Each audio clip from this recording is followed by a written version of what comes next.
Hey guys, Abraham here from Kinetic Bricks, and I'm going to talk to you about this new MOC that I made a few days ago.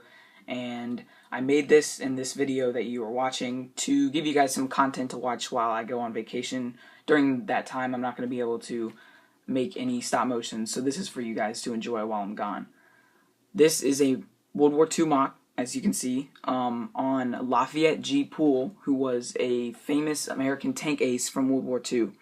He's also considered the American tank ace of aces. He and his crew and their tank In the Mood destroyed during 1944 258 German vehicles. They captured 250 German soldiers and killed an estimated number of over 1,000 German soldiers. This is an extremely impressive career, and I've never heard of anyone in any other war coming even close to doing something like this. Okay, well, this was a quick MOC. This is the second MOC I've ever built and the biggest. I'm not a big MOC guy, but I decided to make this for you guys. There's lots of stuff going on in here, so I'm going to go through each part, and if you guys are interested on any of the custom builds that I did in this, I'll explain to you how I did them so you can add them in your own stop motions, MOCs, whatever you want to do. Alright, so it's fairly small, nothing spectacular, but it is fairly heavy. This is a kit. The M4 Sherman is not my own design. I don't claim that. The flamethrower, though, is my design, and I made this for a Memorial Day video that I did a few months ago. So I'm going to show you this guy. Now, this is my flame trooper. The actual flamethrower gun is fairly simple. It's just two dark gray or gunmetal colored lightsaber handles and two monopods with a thin one of those plastic tube pieces made by Lego. I cut it nice and small so I could fit it in there, and you just add whatever flame that you want at the end. I use the big one. But the little one when I use it in stop motion when it's turning on and off. Now the tanks on the back it's the design from the Lego First Order Flame Trooper. I use the same back piece and I use the same exact design for the tanks. I just did different colors to make it more war accurate. This is as accurate as I could get it. The tube is a Lego string piece, and I've never seen any other Lego flamethrowers that are even closely war accurate. Usually they don't have tanks on them, or the handle is really bulky, and I'm not patting myself on the back and saying I did a great job. I'm just saying if you want this design, you can use it by all means. I would love to see it in other videos and see what you guys do. I don't have any equipment to computer generate the flames, so when I made the video I had to do it with Lego effects.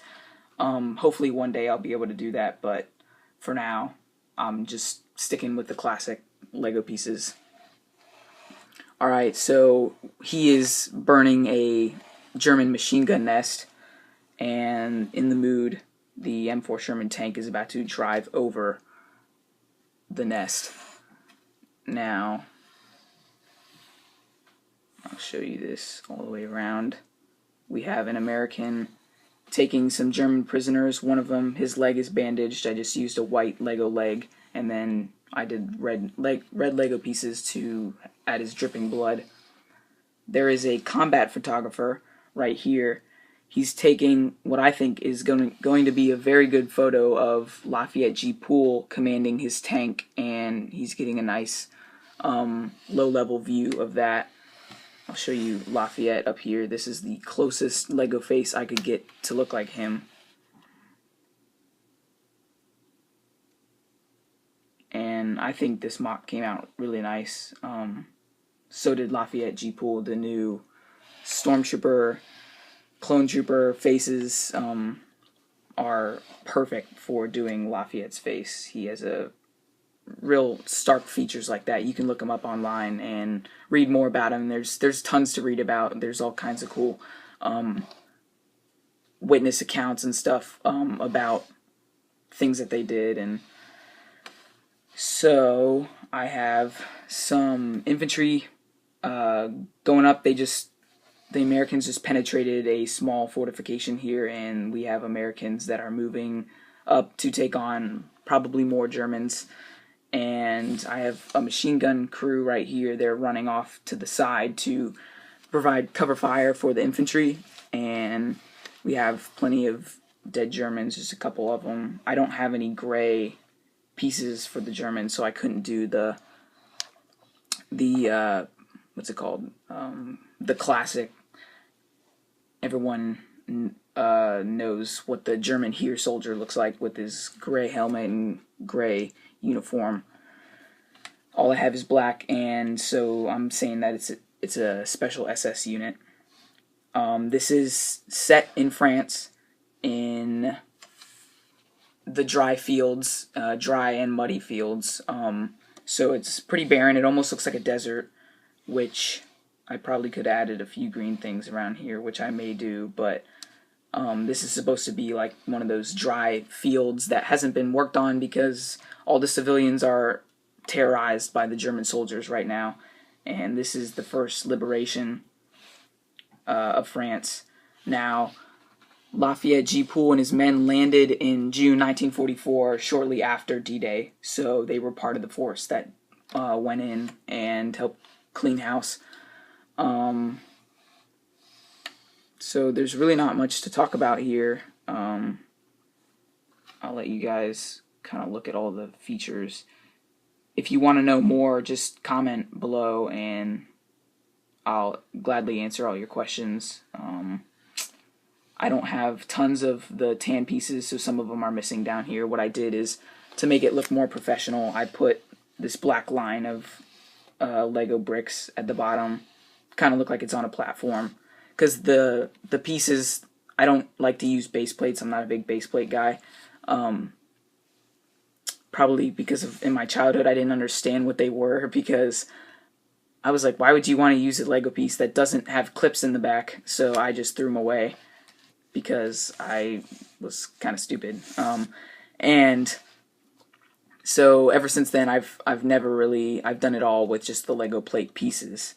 And when you work with those, you start to get warpage. So doing like a platform helps pull those pieces back down, because I was starting to have the corners bend up, so it wasn't completely level. But there's still a little bit of warpage, as you can see. That is inevitable. But it came out really nice, and that's really hard to tell. So yep, this is the MOC. I hope you enjoyed it.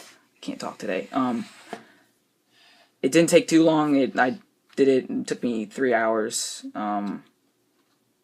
Even probably less than that.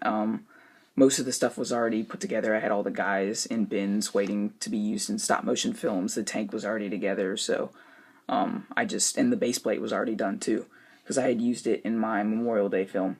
So I like to keep things ready for new films and MOCs, because it's really handy. You can get stuff going really fast when you have all the materials ready for you. So I don't think I will ever be doing another MOC. I will if you guys really request it, because I'm not a huge MOC guy. I'm more into stop motion, and this is, like I said, this is only my second MOC. My first MOC was like a little 20 stud by 16 stud rectangle.